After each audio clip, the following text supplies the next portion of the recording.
ஐயா ஏறாயி இங்க வா. ஏறாயி பாரு என்ன கொடுவேன். இங்க பாரு சிறுக சிறுக சேர்த்த உப்பெல்லாம் மழையில போட்டு. காரணம் என்ன? ஊர்காட்டில் பார்த்தா மழையே இல்லை. ஊர்காட்டில் பார்த்தா மழையே இல்லை. இங்க பாரு உப்பளத்துல மழை வச்சு கொட்டை கொட்டல போயிட்டு சிறுக சிறுக சத்தமா அந்த உப்பு அந்த மண்ணில போயிட்டு பாரு. இனிமே என்ன பண்றது? ஐயோ ஆமையா மழை கூட நம்மளை பார்த்து பார்த்து பார்த்து இப்படி இந்த உப்பளத்துல மழை பெய்யுது.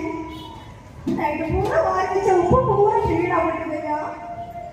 ஆனா என்னமோ சொல்லுவாங்கல்ல, ஆவி வைக்க போனா காத்தடிக்குது, உப்பு வைக்க போனா மழை பெய்யும் சொல்லுவாங்கல்ல. எனக்கு வயசு அது மாதிரி அடிச்சுயா.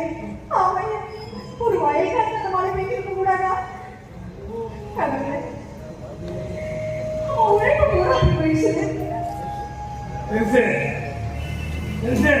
அப்பவே நான் சொன்னேன் என்னைய மூக்குக்கு விடு, நீ தான் சொன்ன என்னமோ உழைக்கணும் உழைச்சுதான் திங்கணும். புதுசா ஊட்ட போட்டு எல்லாத்தையும் மாத்தினான். பாத்தியா சிந்திர வேலையெல்லாம் பிரயோஜனமே இல்லாம தண்ணியோட தண்ணியா போச்சு. ஆளை உண்டு சாமி ஒரு ஆளு. செல்லவாசன் எங்கடா போற? எங்கடா போற? மழை என்ன மழை பெய்யுது? என்னைக்காச்சும் ஒரு நாள் மழை பெய்ய போகுதுடா.